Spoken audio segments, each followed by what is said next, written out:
Bismillahirrahmanirrahim. Assalamu alaikum students. Today we will discuss some problems related to two-dimensional motion of fluid in polar coordinates. Statement of problem is that a homogeneous liquid streams past the infinite parabolic cylinder. R 1 by 2 cos of theta by 2 is equal to A of 1 by 2. The velocity at infinity being v in positive direction of axis of the x. We have to prove that this is the given statement, and we have to prove that the velocity potential is minus v or cos theta plus 2v half of square root of a and square root of r cos of theta by 2, and resultant thrust on the cylinder per unit length is pi rho a v square, the pressure at infinity being taken to be 0. Now firstly, from the given data of this equation, we have to find r and theta component of the velocity. So firstly resolve this equation into r equation, and then we will find its r and theta component. So firstly simplify this equation. Given that r1 by 2 cos of theta by 2 is equal to square root of a, scaling both sides, when we will take square on both sides, square root of r and a will cancel, and we will get r cos square theta by 2 is equal to a. And we know cos square theta is equal to 1 plus cos theta by 2. Put this value of cos square theta by 2 into this formula, we will get r into 1 plus cos theta by 2 is equal to a. And further simplification will give us r into 1 plus cos theta, and this 2 will multiply by a will give us 2a. And from this equation we will get r is equal to 2a minus r cos theta. Now we know that r component of velocity is equal to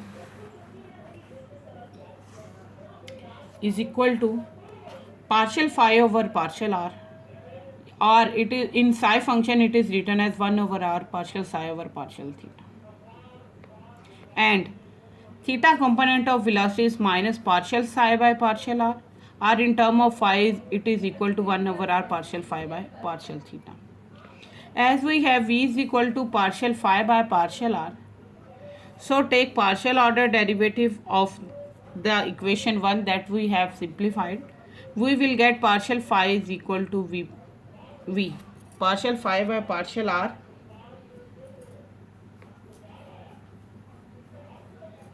from this equation. We will take partial phi is equal to v partial r, and integrating both sides we will get phi is equal to vr.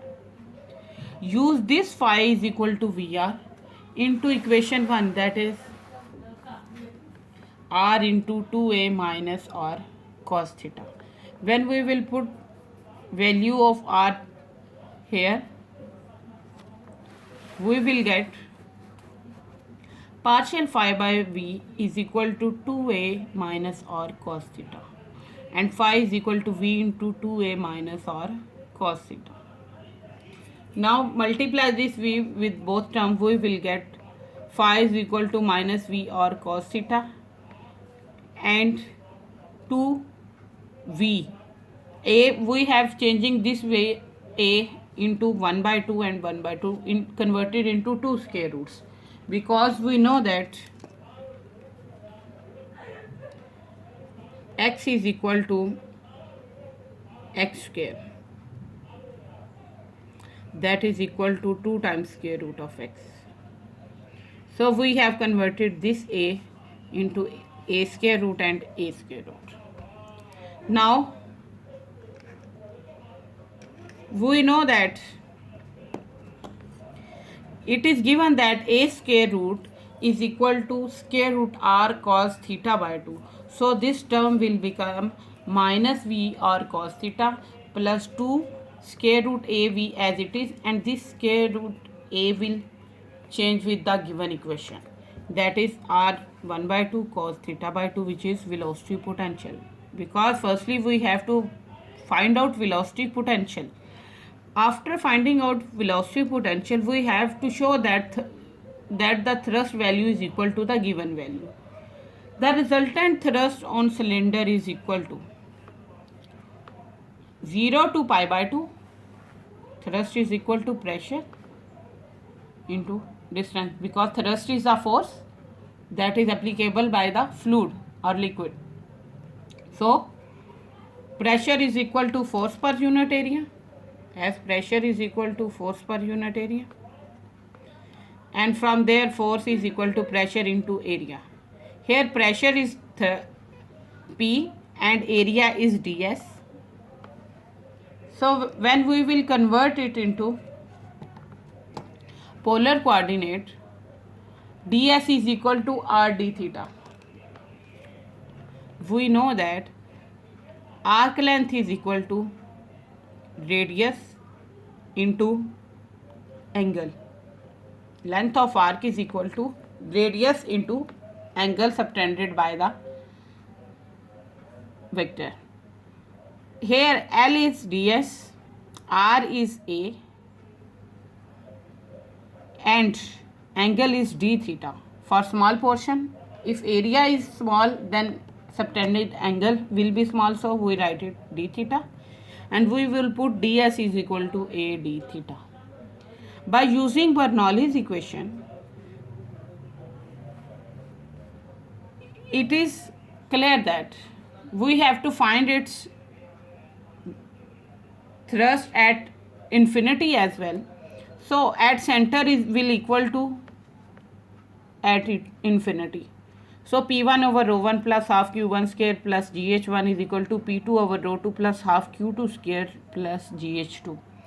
As at infinity pressure is 0, so this term will become 0, and our Bernoulli's equation will turn into liquid is homogeneous, density remains same, and height is also same because it is enclosed in the cylinder. If cylinder height is h, then Bernoulli's equation will become P1 over rho plus half Q1 square is equal to P2 over rho plus half Q2 square. Velocity at infinity is V, pressure is 0, and velocity at center is 0, because when we are talking about any point at its center, then it's mean it is not in movement, its velocity is 0.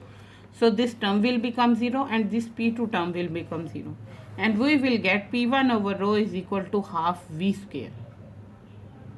As in this equation there is only one P, so we will take that P1 is equal to P, because we are talking about the thrust and thrust is same everywhere.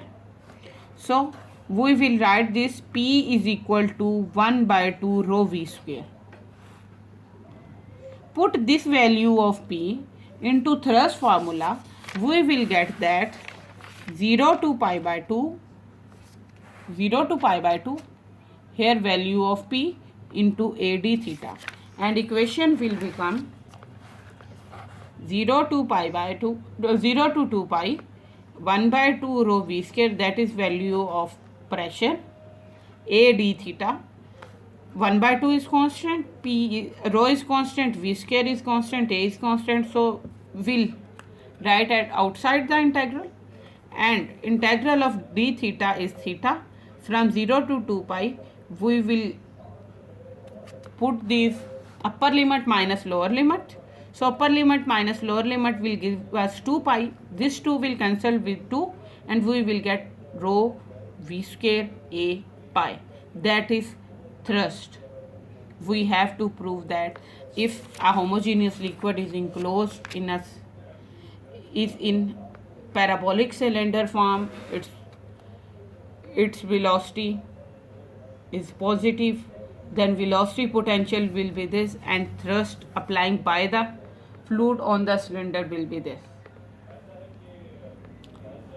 Now we will discuss second problem. Now for the next problem, we have to prove that velocity potential represented by this stream motion past a fixed circular cylinder, the pressure at infinity being given.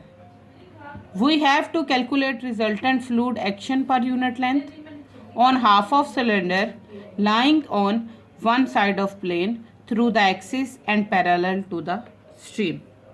So firstly, as phi is given, that it is equal to VR plus a square over r into cos of theta, we have to take this function with respect to r partial derivative and with respect to theta partial derivative.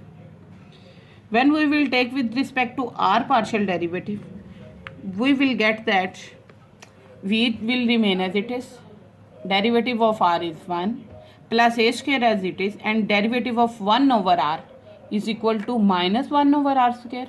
So it will become v 1 minus a square over r square cos of theta, because partial over partial r of 1 over r is equal to minus 1 over r square, and partial of partial r of r is equal to 1. So here is 1, here is minus 1 over r square cos theta as it is. When we will take partial order derivative with respect to theta, r function will behave as a constant. So this first term will behave as a constant, and derivative of cos theta is minus sin theta. So partial phi by partial theta is equal to minus v r plus a square over r sin of theta. Now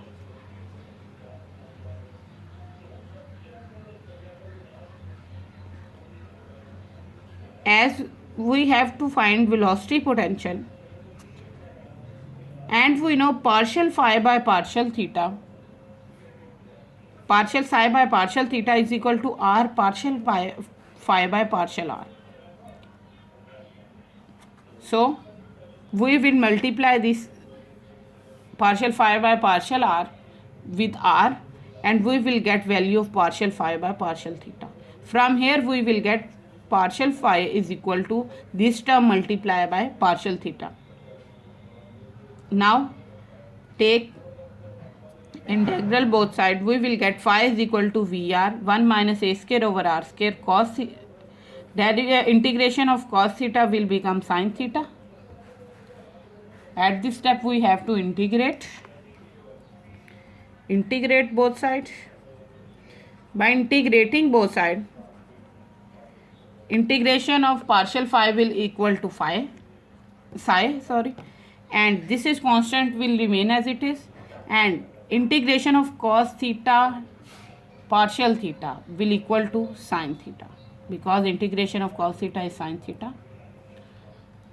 Now if a is equal to r, we have to take conditions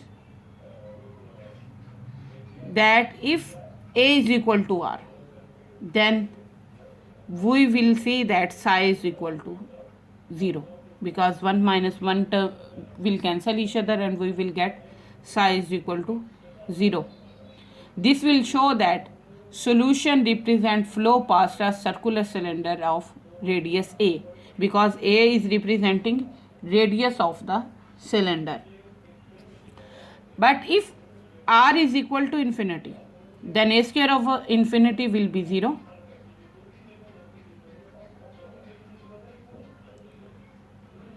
and v into infinity multiplied by this term sin theta will becomes infinity. So it is clear that if r is equal to a, psi will be 0, and if r is equal to infinity, psi will infinity. So it will, at surface of the cylinder, radius will be equal to r, that is equal to a. So we have to take VR is equal to minus partial phi by partial r, and we know theta component of velocity is equal to minus 1 over r partial phi by partial theta. Partial phi by partial r we have already found, and partial phi by partial theta we have already find out. So put in this formula we will get r component and theta component of the velocity, and we will see that r component of velocity, by putting r is equal to a, will become 0. But theta component of velocity, by putting r is equal to a, will is equal to minus 2v sine of theta, because 1 plus 1 will add up, give us 2. So we will see that maximum speed of 2v, maximum speed is 2v, when, because we are taking radius is equal to a, when we are talking about that for this given cylinder radius is a, this means we are talking about angle either 0 to pi by 2 or minus pi by 2 to pi by 2. When we are talking about throughout the cylinder, this is pi and this is pi. So add up will give us theta from 0 to pi by 2 and 0 to minus pi by 2. So maximum speed will be when angle is minus pi by 2 to plus pi by 2. And stagnation point. Firstly, stagnation point is a point at which speed becomes 0. The point where speed is 0. So, and is stagnation point, v theta is equal to 0. Because when we take theta is equal to pi by 2 to minus pi by 2, then integration applying by this limit value will give us 0 answer. So this v theta is equal to 0 is called stagnation point. Now to find out streamline, put psi is equal to constant. So v into r minus a square over r sin theta is equal to constant is a stagnation point. The given pressure at infinity. If pressure is at infinity, then Bernoulli's theorem obtained by this into r and theta form will be P naught plus half rho v square minus vr square minus v theta square. Vr is 0. So our this equation will reduce to v square minus v theta square. And we know v theta is equal to minus 2v sin theta. So square of this will give us minus 4v square sin square theta. Taking v square common, we will get here 1 minus 4 sin square theta. Because we write Bernoulli's equation in term of here is in such a way, because Bernoulli's theorem is equal to P by rho plus half of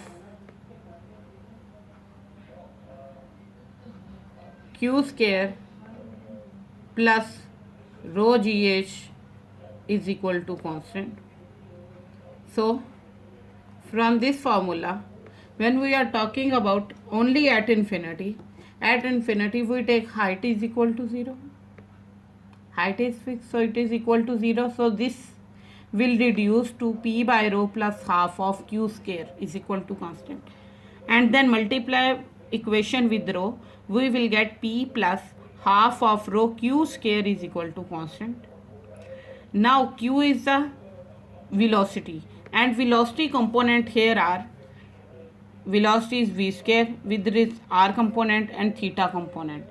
So we have put value of r component and theta component of velocity here. At infinity point, radius infinity, v velocity is v infinity. So this p theta will reduce to p infinity plus half of rho v infinity square into 1 minus 4 sin square theta. From here we will get p theta minus p infinity difference over half of rho infinity square is equal to 1 minus 4 sin square theta. This is called constant pressure formula. So this is that we have to show that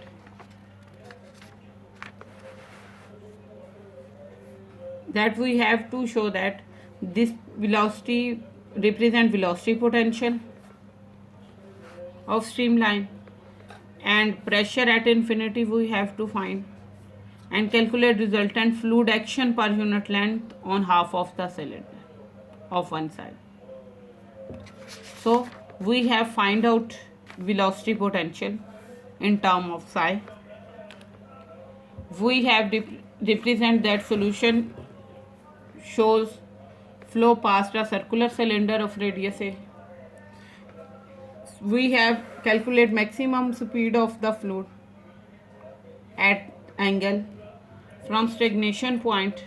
We have calculate stagnation point and pressure at infinity, that is constant pressure Cp over theta, because theta is constant, 1 by 2 is constant, rho is density is constant, V infinity and P infinity we let it constant.